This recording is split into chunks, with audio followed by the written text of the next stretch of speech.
Definitely.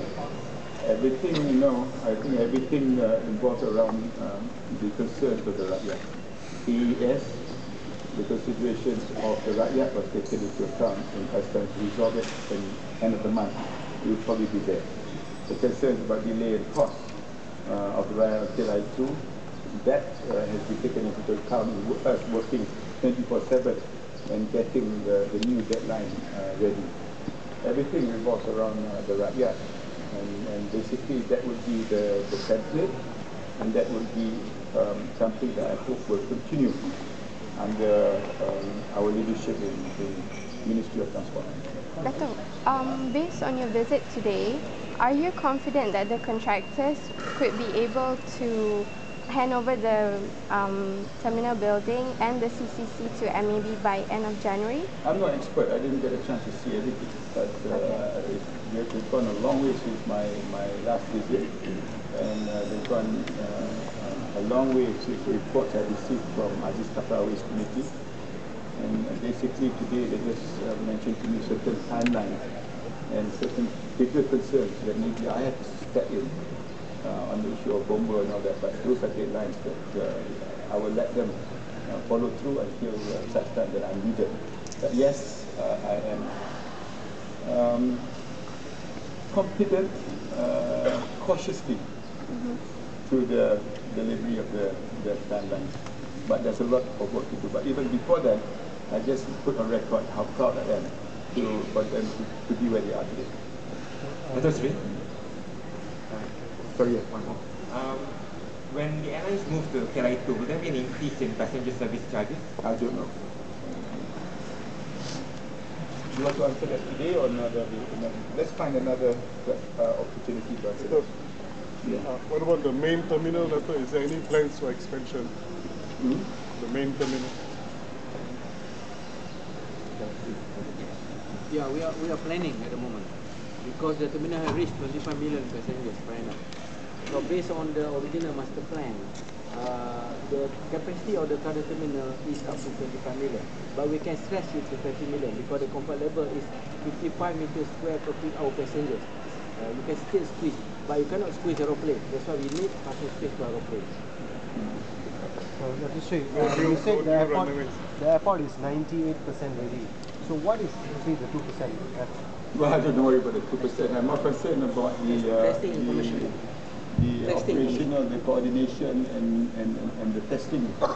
But testing and commissioning comes after the CCC or before the CCC? Before. You saw me just now. You saw me just now looking at the baggage punya testing. In other words, even before ORAT and before the CC comes in, they're already testing. But my concern is how do we integrate and make sure that all the systems work together. That's the bigger challenge that we have to do. What if they cannot accomplish it again this time? Why would you want to think about that? Unless you see around you that they're not going to do it. I don't see, most of you were with me when I first came down also. And there's much has been changed and much has let's deal with it if it happens. That is it.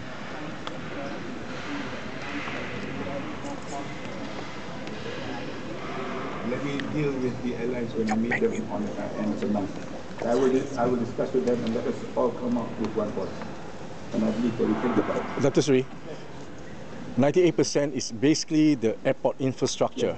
Yes. Are you confident that the interior, the decor, everything will be ready for the airport opening, especially like the retail shops and all these? Yeah, I think so. But at the end of the day, it's not just the retail shop, getting all the other agencies on board. We're talking about immigration, we're talking about security, we're talking about customs. It's not just the outside facade that we are concerned about. More, if we're talking about long term, is the manpower and operational part of it. So the human aspect and the ability for us to be really world class depends not only on what first class infrastructure, but on the leadership and the component, the human component in the airport itself, which is the software. Okay, thank you. One last one, maybe. Back to the national aviation policy. Yes. Is the intention for more regulation or is it for more liberalization? Well, the way forward, we're talking about open skies in the context of ASEAN and not, so we have to be very realistic. And basically, if you're talking about more restrictions that the airlines present to me, what are their arguments? Our international commitments in ICAO, our international commitments regionally within ASEAN, APEC, and whatnot. We have to look at it all in that context. So basically, in a borderless world, in open skies landscape, in a world that we see as a global village, really we have to look very realistically in wanting to restrict or open anything when it comes to the aviation industry. But they are the experts. They have to guide me. I will have to make a decision based on their advice. Will the policy favor the national airline over other airlines? You see, because what is more important are the other airlines are sitting around the table with the national airline. That has never happened before. Thank you.